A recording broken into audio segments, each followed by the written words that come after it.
Hey, well, good afternoon, everybody, and welcome to this week's CxObytes. It's great to have you here at the end of week 3, I think we are, with a formal week.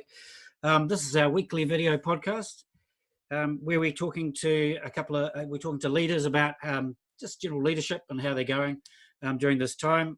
It's been great. We've had a couple of great sessions, and today I'm really pleased to have Craig here. I'll introduce you to him in a moment. It's looking interesting, isn't it? We might be dropping to level 3 next week, but we're still got to find out what that means. And from what I can tell, that still means we'll be working at home for quite a period of time. So we'll be still doing these things. So I'm going to unmute Craig now and ask him to turn his video on.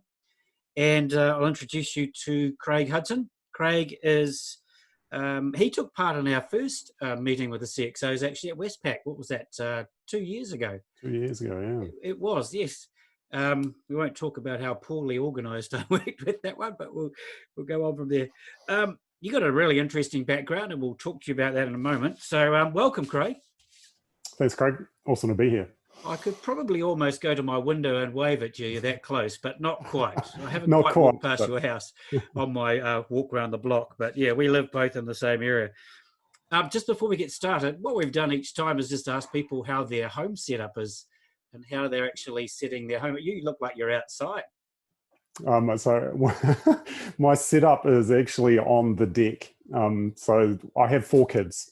So they have run of the house.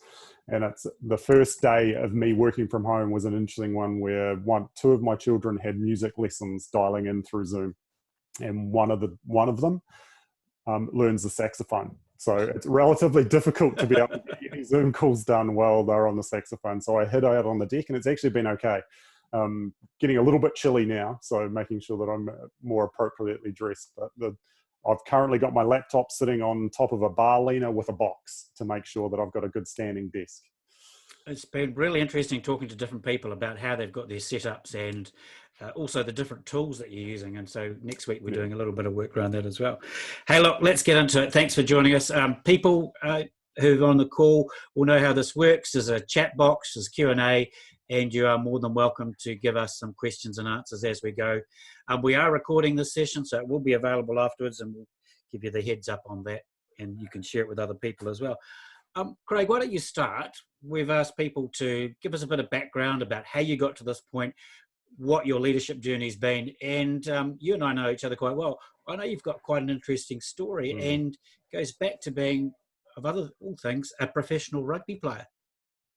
Yeah, it's pretty diverse, and it's not a linear line to business success, that's for sure, and business leadership. So basically, I applied my trade straight out of school with no qualifications as a rugby player, straight down to Canterbury, and was fortunate enough to be able to get a bit of success playing code for New Zealand Sevens and then overseas in Europe for a few years. But my career was cut short at 23 with an illness. And I needed to be able to have something. I had no qualifications, no education to be able to fall back on. Took a little while to get over the illness. And my first actual paid job outside of rugby was a part-time swim coach on the North Shore of Auckland. So I did that for about 6 months. But what I learned quite early on was it comes down to personal relationships and your ability to connect. I was able to connect with the kids when I was doing swim coaching, but also connect with the parents as well, and learned that you're actually able to do more if you overinvest in that stuff. I moved from that into sales, into a telesales role, where again I was able to build rapport with people over the phone, find that mutual connection of something that we both believed in. And was able to build a relatively good business and relatively good connections on that. Unfortunately, it was the really early days of online advertising, and that particular business, even though the ones I was looking after was going okay, the overall business didn't make it. So was forced into looking for another job, and I was incredibly fortunate. The life-changing moment when you actually find an employer in a spot where they truly care about you as an individual. Working for McFall Fuel. Again, their first salesperson, so I basically got given a ute and told to drive up every farm gate in the North Island pretty much. And again, just talking with farmers and talking with agricultural contractors and just getting to know how they ticked, and again, building rapport and that personal connection stuff. But it was more how Alan, the owner of that business at the time, looked after me as an individual and cared about my well-being. Because at the time I was going through some pretty dark dark stages with my mental health. He able to notice that, put counselling support in place for me, as well as business coaching to be able to get more out of me at the same time. And that pretty much put me on the path to where I am today, of starting with Xero 6 years ago when we moved to the UK.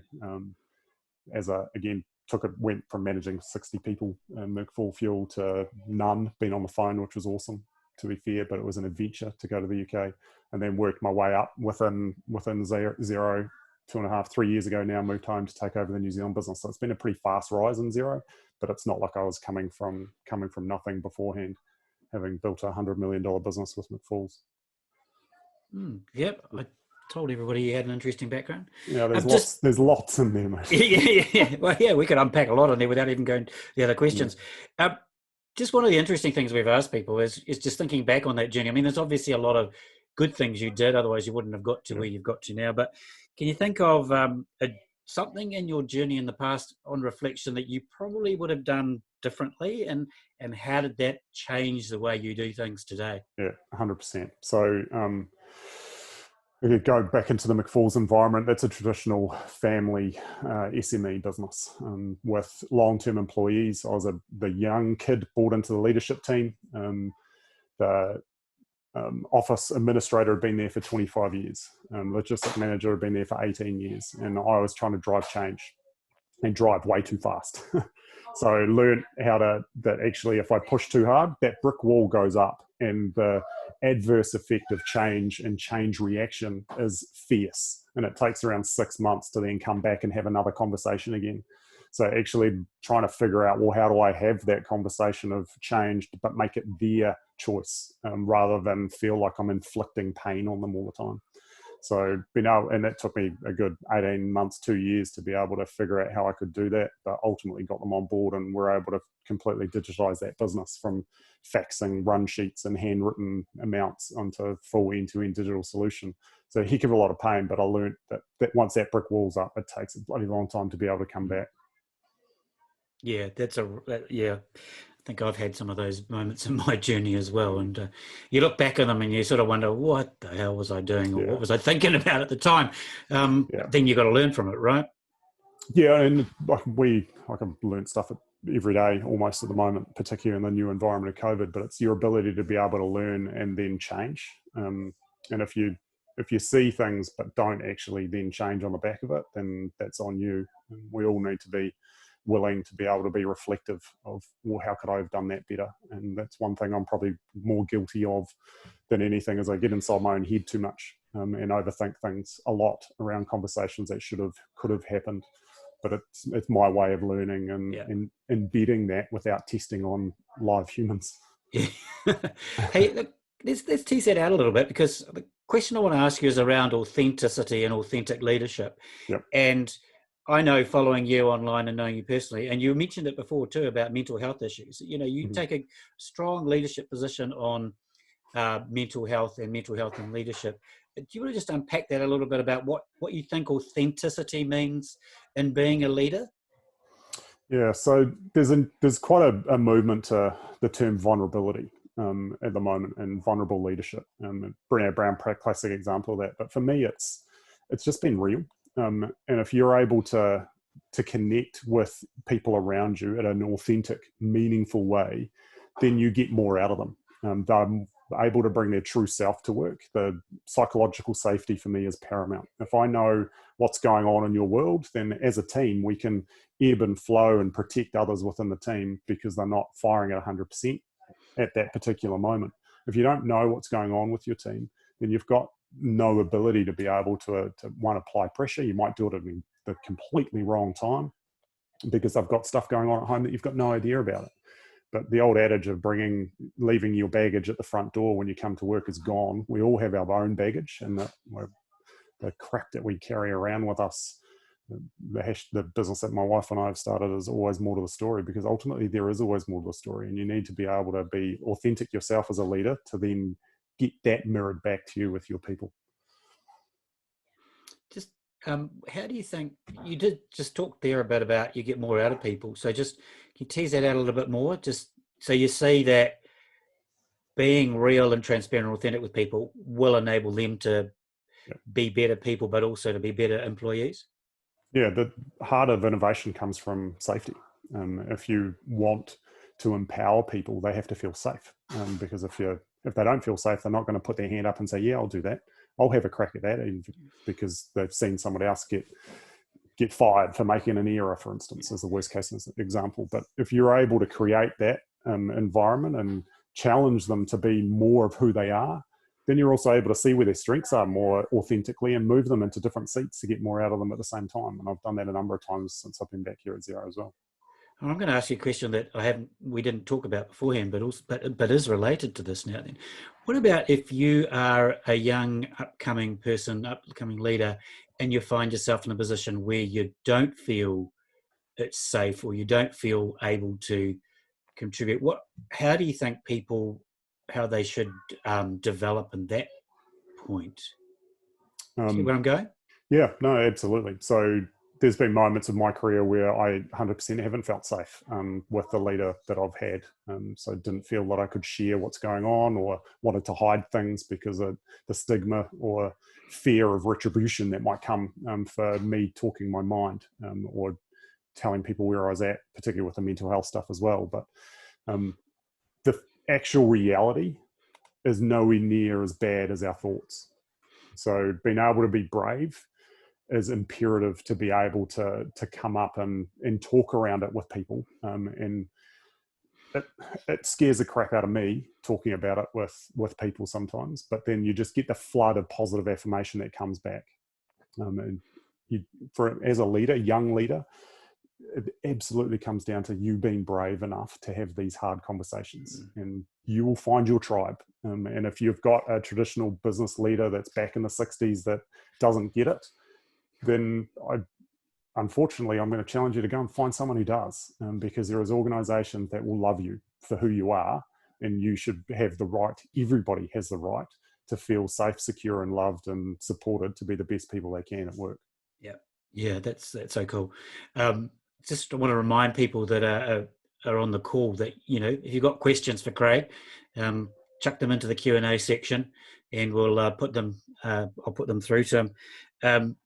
I don't know if you saw that message, but there's one of our young leaders that's on the call that is actually related to Mick Fall, who's helped set it up. So that's pretty cool, actually. Awesome.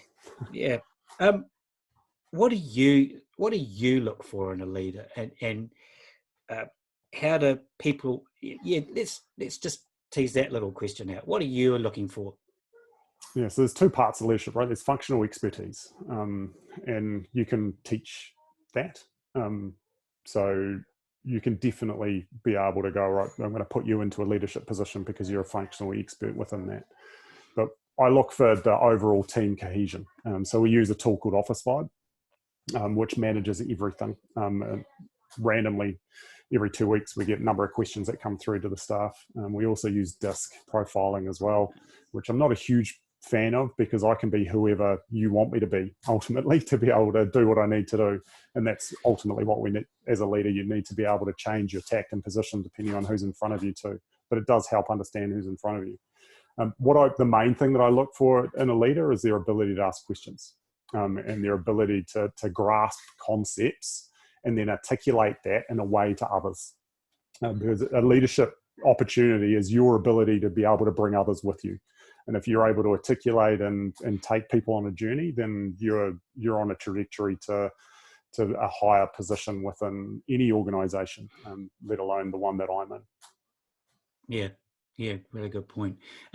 Just there's a question come through which I think we'll ask now, which is, and I probably want you to answer it in two different ways, actually. The first one is, pre-COVID, what do you think the skills were that were really valuable in today's workforce? And then if you could perhaps move that on to, we're in a completely bizarre, strange, feels like we're living in a movie, actually, and then we're going to have to come out of it into a different world. What are the skills that might have been that we're going to have to take out into that time?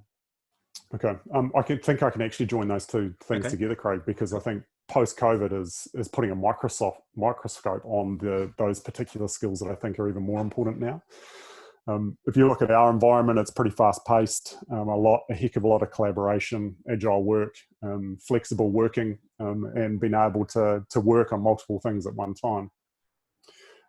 I think post-COVID, that is even more the point. How do you build relationships with the right people via Zoom or Hangouts and connect and get stuff done with your productivity, with all the noise that's going on around you at home? And my environment is not too bad, even though I've got 4 kids. But I know there's some with particularly younger kids. How do they get work done?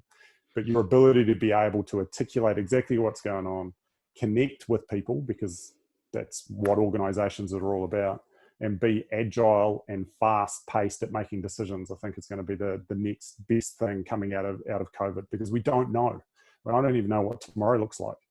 But you're absorbing all of this information at pace with your people first, then your customers and businesses in there as well. But you've got to make decisions really fast and be comfortable that actually the decision you make today in a week might have been wrong, but with the information you had today, it was the right call to make. Yeah. So again, that comes with a little bit of bravery and in going after opportunities. Yeah, good point. It's been really interesting, hasn't it? I mean, I'm dealing with quite a lot of people. Some aren't very busy, but most of us are finding ourselves almost busier in this environment than we were before, and we're having to deal with that. You don't have the breaks that you had when you were in the office. You don't have people to talk to. You're just in your space. Video conferencing is great, but they come and go. And how are you keeping in touch with your team? So I'm finding that as well, Craig. Workload has gone up. The calls are very functional, or to start with, they were very functional, highly agendized, and this is the stuff that we have to get through. So I've made sure that we've actually put in a number of meetings throughout the week where it's just the ability to connect. What's going on for you? No agenda whatsoever, both from a wider team. So we're coming together to celebrate still, like Friday afternoons coming together. Every morning, my leadership team comes together and just what's top of mind. How are you guys feeling? What have you got coming up today? Just like you would as if we were standing around the coffee machine waiting for a coffee to be made in the office, and to have those little social interactions that we kind of miss otherwise. And then connecting and what are you seeing with your people? So they're all of my leaders are then doing it with their individual teams as well, so that we can wrap support around and highlight issues much faster. Because the issue, if you're not seeing body language or the mannerisms in which people are walking into the office with, you don't know what's going on or highlighting things. So you have to spend the time, which increases the number of hours that you're on these things, unfortunately, at the same time. But I think it's vitally important for the well-being of your crew. Yeah, I agree. One of the things I've tried to do each day is get out of the house somewhere during the day, and try to take a break in the middle of the day if I can. It's not going to work today, but that's okay. It's just the way it is. Hey, look, we had a question. It's about Xero, and about what role you see Xero playing. But maybe we can take a wider NZ Inc. type approach and say, look, you lead one of the the most influential organisations in New Zealand, certainly by brand. What role do you see organisations like yours playing, particularly as we come out of this lockdown period? Yeah, so we've been thinking a little bit about that. The first step that we did was there's so much information and legalese with that information that is really hard to understand. So we made sure that we're able to use our channel to be able to communicate in human language what was available and where to get things to be able to get the right support. And so the business continuity hub was something we thought was really important. And we got 55% of businesses in New Zealand are using us and 100% accountants. So how do we get information to them in a timely fashion was top of mind. And as we start looking at rebuild or reigniting the economy on the back of where we're at, it's going to come down to data, I think. Seeing where the opportunities are, what a business is able to do to maximize things in front of them today. Thought leadership, so connecting in and supporting others, so amplifying other voices, because it's not going to be about us. It has to be about collaboration across industry and across sector collaborations, but using our channel to be able to get that information out, we think is potentially going to be important too. But we're definitely seeing things within that.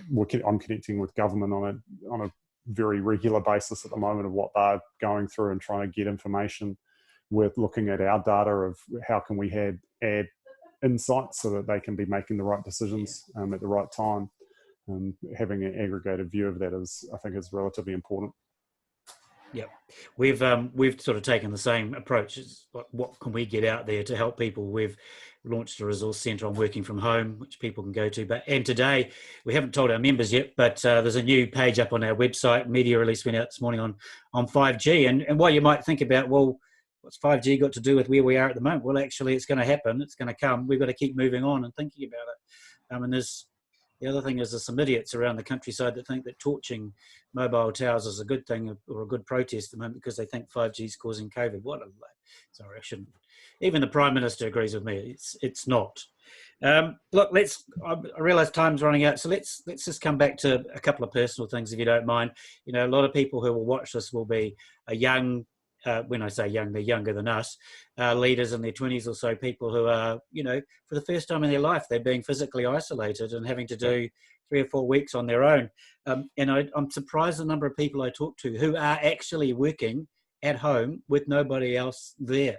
They're isolated. So what's taking your experience of this time, and okay, you've got 4 kids to keep on your toes, but just if you could extrapolate it out a little bit, what's the things you've learned that, you know, might help people keep focused on their role? Routine is really important. Really important. So making sure that what I've learned is I need breaks. I need to be able to get up from off my deck and go for a walk and get some fresh air. And I need to be able to have that social interaction. I actually thought I was an introvert, a serious introvert before this. And now I'm challenging my core belief of myself because I'm craving actual human interaction, which isn't me at all.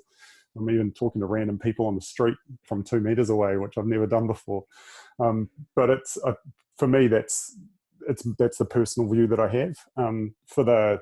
What else can we be doing in these times? It's what opportunities can you see to upskill yourself? Because things are moving at a rapid pace. And if you're young in your career, there are going to be massive opportunities going to be put in front of you. But do you have the skill sets to be able to take those? And if we look at, we're going to be 3 weeks plus still working from home until we get to level 2, right? And then who knows after that, might be up and down. Crystal ball right now would be awesome.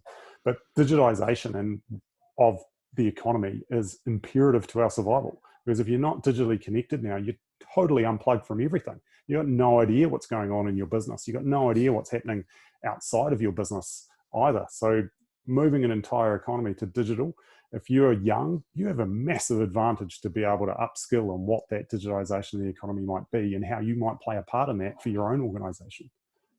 Yeah. That's a very good point. I've mentioned it before on some of these, but we've got international connections, and certainly, you know, as we talk to international players, they've realised that huge parts of their economies are not ready to work digital. I think the Germans were telling me that they think they're about 40% of their businesses just were not ready and really struggled. Hey, look, thank you so much for your time. You got any last comments you want to make, particularly around, you know, particularly given your strength and mental health, etc.? Is there any pieces of advice, just little bits of gold that you want to share with people? So your well-being is imperative, and being able to be brave enough to take the first step to be able to get any type of support that you need, whether it's just going for a walk and getting some fresh air, doing things that make you feel good is really important right now. And don't just feel you need to be on Zoom calls locked in a room every day, because it's your sense of doing a meaningful job. Look after yourself. There's many free apps. You might have seen a few that the Prime Minister announced a couple of days ago. So Mentor being one of them. So use tools that are available. They don't cost anything. They just help as little triggers. And we've also got the Xero Assistance Program if you're working for a Xero business, a business that's on Xero. If you need crisis management support and mental health support, it's there free of charge again. But connect in with people. Get on the phone as much as you can and find out about what's going on in other people's lives and ask questions. Check in on everybody. Thanks, Craig. It's timely because next week on Friday, we're talking to Dr. Angela Lim. She is a pediatric doctor. She's a young leader. She has stepped away from her job as a pediatric specialist to found and create an app called Clearhead, which is another one, which is an app to help mental health. So perfect timing for us to talk to Angela. So that's going to be next. Angela's product is amazing. Yeah, and she's an amazing young lady who's also the chair of the 2020 Trust, which is all about digital divide. So we're talking to her next Friday, doing the same thing. So thank you very much again, Craig. This recording will be up on our YouTube channel this afternoon and on our website. You can go to our website at CxObytes to register for next week with talking to Angela Lim. The week after, we're talking to JB Russellet, who's the CEO of Chorus, and the week after, Lillian Grace, who is the founder of Figure.nz. Next week, we've got a webinar again at 1 o'clock on Wednesday. We're talking about collaboration and tools when it comes to working from home. We're talking with Microsoft and Lillian as well, who's been working remotely for quite a while. So look, thank you once again, Craig. I realise you're incredibly busy. You've not only got, not only running Xero in New Zealand, but you've got 4 kids as well. And Pleasure, mate. You're at home. So thank you very much. And thank you everyone for joining us today. And we'll see you next week.